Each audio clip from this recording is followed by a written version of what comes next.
Bom dia. Iremos agora então resolver um exercício proposto em aula. Nesse exercício foi solicitado que fizéssemos a escolha da cota inferior do reservatório de modo que ele possa garantir a pressão adequada numa rede abaixo. Quais são as informações que nós temos? Nós temos a população que vai receber água, 5.000 habitantes. Conhecemos também consumo per capita, 200 litros por habitante e dia, e também coeficientes K1 e K2, necessários para a determinação da vazão. Lembrando, coeficientes K1 e K2, propostos pela companhia de saneamento, no caso a Corsan. Bem, além dessa informação, a gente também tem a informação referente ao loteamento. Então aqui a gente pode observar, podemos ver também aqui no arquivo de Excel, o nosso loteamento. Quais são as informações que a gente tem sobre ele? Bem, nós temos um local, uma cota superior, onde pretende-se posicionar um reservatório. Temos uma rede que vai ser distribuída, diversos trechos, para alimentar todas as regiões do loteamento. Podemos observar também que nós conhecemos as cotas iniciais e finais de cada um dos trechos, ou, como a gente costuma mencionar, cota montante, onde a água passa primeiro, e cota jusante, onde a água vai passar depois. Também podemos observar, conhecemos as dimensões, os comprimentos de cada trecho, isso é muito importante. E também aqui a gente pode ver a numeração para a gente poder se organizar e criar uma planilha eletrônica. Então a gente pode observar aqui trecho 1, trecho 2, 3, 4, 5, 6, 7 e 8. A distribuição nessa nomenclatura ela sempre vai do ponto mais distante ao ponto mais próximo da caixa d'água. Ok? Aqui então a gente também pode observar os nossos valores conhecidos, população, consumo per capita, coeficiente K1 e também o coeficiente K2. Ok? A partir desses valores, população, consumo per capita, coeficiente K1 e coeficiente K2, a gente pode determinar a vazão. Nesse caso aqui, simplesmente fez a multiplicação, população vezes o consumo vezes coeficiente K1 vezes coeficiente K2, dividido por 1000, porque eu passei para metros cúbicos por dia. Ok? Bem, além disso, a gente também pode calcular essa vazão em metros cúbicos por segundo, o valor mais aceitável, mais fácil da gente observar. Então ela me deu 0,020833 metros cúbicos por segundo. Também posso transformar a vazão em litros por segundo. Então, no meu caso, 20,83 litros por segundo vai ser a vazão de todo o meu loteamento. Tá ok? Bem, existe uma questão importante. Em muitos casos, a gente conhece o loteamento, a gente sabe a posição, onde a gente vai ter cada lote, e a gente pode estimar um pouquinho mais de apuração, um valor um pouquinho mais certo, a nossa vazão em cada um dos trechos. No nosso caso, a gente apenas conhece a população total, e além disso a gente também conhece o comprimento de cada trecho. Então o que nós vamos fazer? Nós vamos simplesmente fazer uma regra de 3. Para cada um desses trechos, eu vou fazer a determinação da vazão. Ok? Considerando então o seu comprimento, ou seja, por exemplo aqui o trecho 1, ele tem 100 metros, eu vou comparar esses 100 metros com o comprimento total da rede e a minha vazão total, 20,83 litros por segundo. Tá ok? A gente também pode, esse cálculo está implícito no cálculo da minha vazão acima, calcular minha vazão específica em função do comprimento da tubulação. Então, no meu caso, deu 0,0154 litros por segundo para cada metro. Se eu pegar esse valor e multiplicar pelos comprimentos, eu vou ter os meus valores de vazão, que a gente já vai ver acima. Outra questão muito importante, aproveitando que a gente está apresentando aqui os nossos dados, a gente vai fazer o que? Nós vamos ter que calcular a perda de carga. Para isso, nós vamos utilizar a equação de Hazen-Williams. Então, por isso, eu estou fornecendo aqui o coeficiente para a perda de carga para a equação de Hazen-Williams 130. Tá ok? Bem, agora vamos observar como a gente vai resolver o nosso problema. Subir aqui na planilha. Então, o que a gente observa? Inicialmente, coloquei aqui os meus trechos. Lembrando que esse valor aqui, né, a vazão específica, vai ser a minha vazão pelo comprimento total. Esqueci de explicar isso. Bom, tenho aqui então os meus trechos 1 até o trecho 8, conforme a gente pode ver, né, na imagem do nosso loteamento. Também eu vou colocar aqui as extensões, né? Trecho 1, extensão de 100 metros, trecho 2, extensão de 3 metros, 100 metros também, e assim por diante cada uma das extensões até o trecho 8, último trecho 450 metros. Tá ok? Bom, então agora o que eu vou calcular? Eu vou calcular a vazão que é consumida em cada um dos trechos. Essa vazão a gente costuma nomear como vazão em marcha. O que seria então a minha vazão em marcha? Bem, então a gente vai determinar a nossa vazão, que é a nossa vazão em marcha. A vazão em marcha, ela vai ser a vazão que vai ser consumida em cada um dos trechos, ou seja, a água que vai ser utilizada pela população que está localizada junto a esse trecho. Tá ok? Outra questão importante aqui nossa determinação da vazão, nós vamos fazer um cálculo muito. Voltando então, a nossa vazão em marcha vai ser a vazão que vai ser consumida no trecho.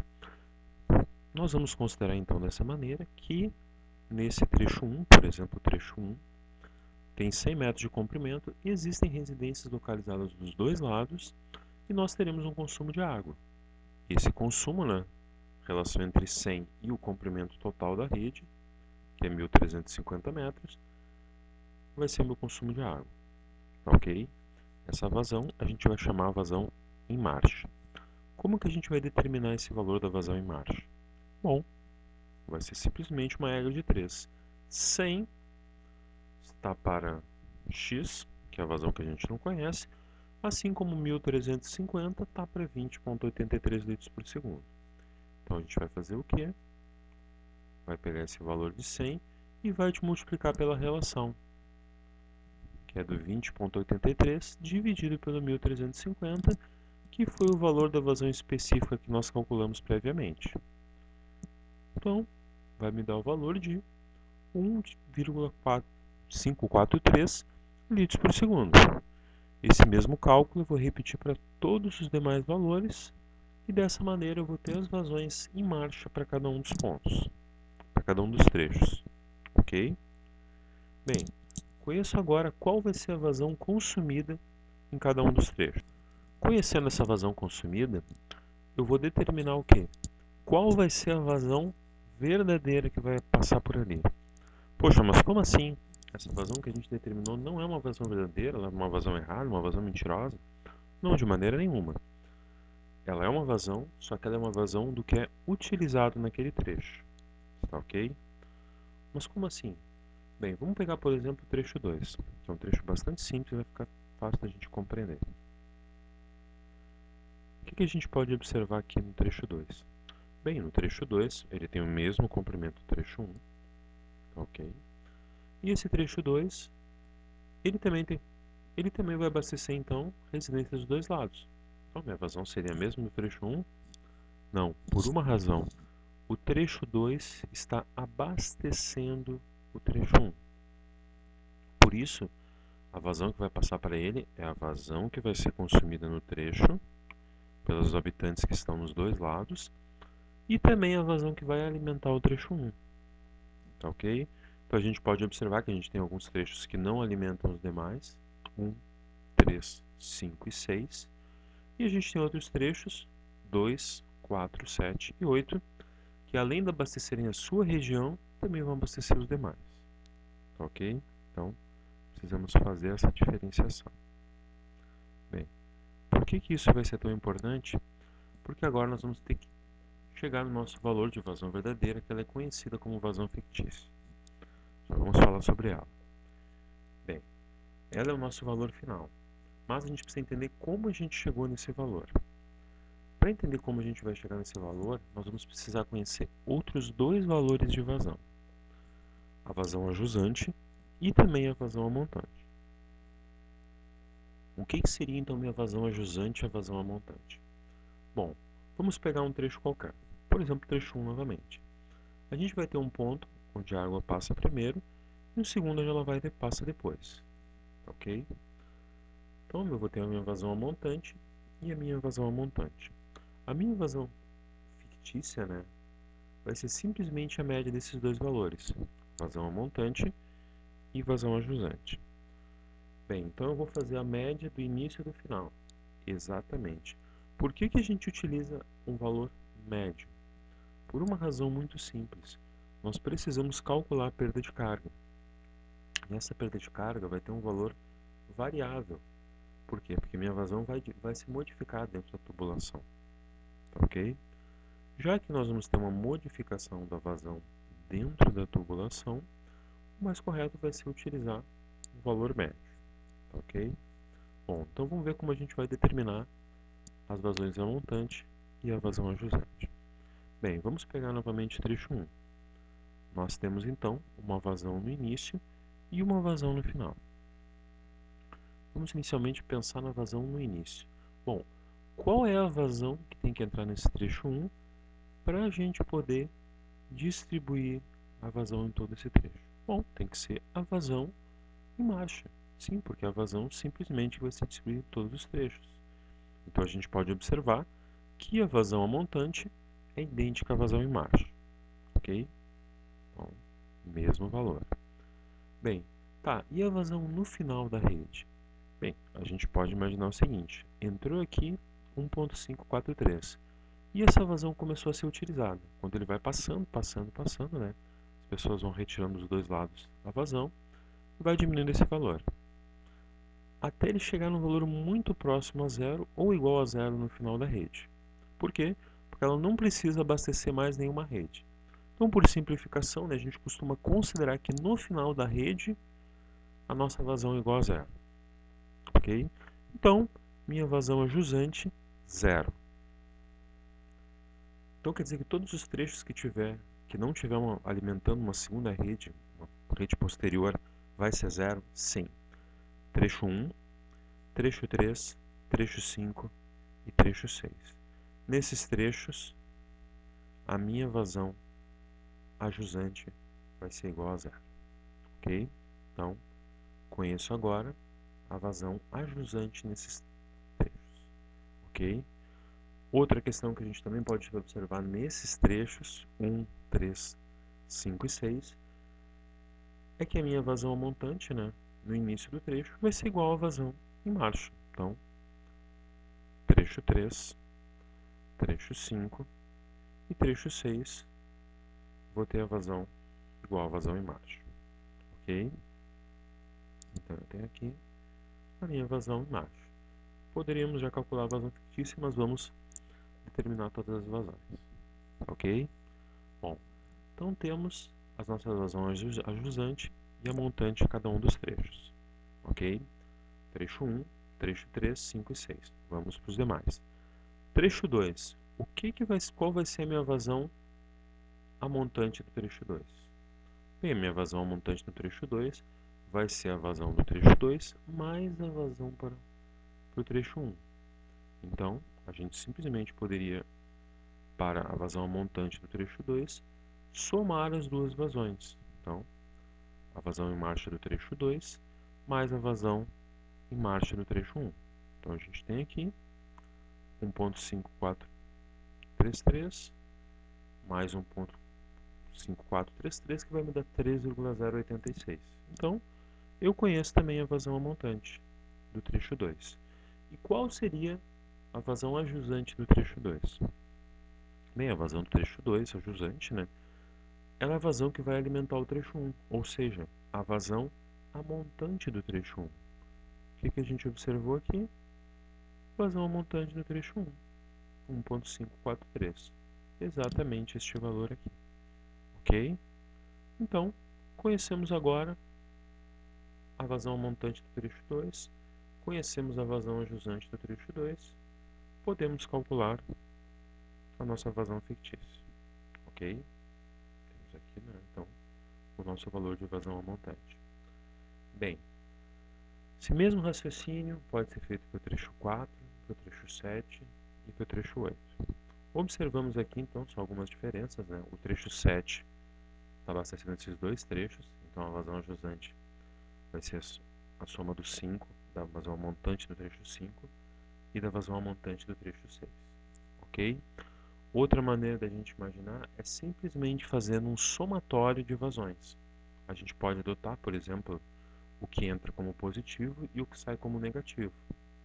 Nesse trecho aqui, por exemplo, a minha vazão que está entrando, né, vazão ajusante do trecho 4, é igual às vazões que estão saindo, vazão montante do trecho 2 e vazão montante do trecho 3, ok?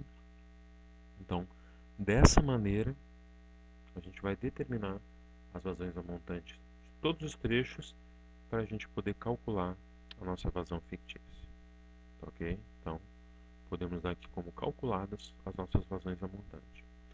Algumas questões, né? Então, o que eu fiz aqui? Considerei os nossos trechos como zero, trecho 1, trecho 3, 5 e 6. Tinha minha vazão a montante, fiz uma soma e cheguei na minha vazão, desculpa, conheci minha vazão a jusante, a vazão em marcha, cheguei na minha vazão a montante. A minha vazão a montante, então, vai ser simplesmente a soma, né, da vazão a jusante mais a vazão em marcha, ok? E quando a gente determina as vazões a jusante, toma muito cuidado para a gente ver quais trechos nós estamos alimentando. A gente pode ver, por exemplo, aqui, né, a vazão a jusante no trecho 8 é igual a vazão a jusante do 8 é igual a montante do trecho 4 mais a montante do trecho 7, que é o que a gente observa aqui nesse nó, ok? Então, conhecemos as nossas vazões, ok? Informação fundamental, muito importante, ó, podemos observar inclusive ó, vazão montante do trecho 8, que é o que está saindo do reservatório, idêntico à nossa vazão total, ok? Podemos dessa maneira então fazer o cálculo da vazão fictícia, que simplesmente vai ser a média da vazão a jusante e da vazão a montante, ok? Então agora a gente conhece os nossos valores de vazão fictícia, que é a nossa vazão de projeto, é a vazão que nós vamos utilizar para fazer os cálculos, ok? Bem, conhecemos então as nossas vazões, fundamentais para fazer o nosso dimensionamento. Próxima etapa, determinação do diâmetro. Para o nosso vídeo não ficar muito comprido, dificultar visualizações, encontrar o que a gente está querendo, eu vou dividir em duas partes. Então, primeira parte, cálculo das vazões, chegamos aqui. Na segunda parte, vamos fazer o cálculo do diâmetro e determinar as perdas de carga e as cotas. Então, vou dividir o vídeo, vou fazer aqui uma parte 1 e já iniciamos a parte 2.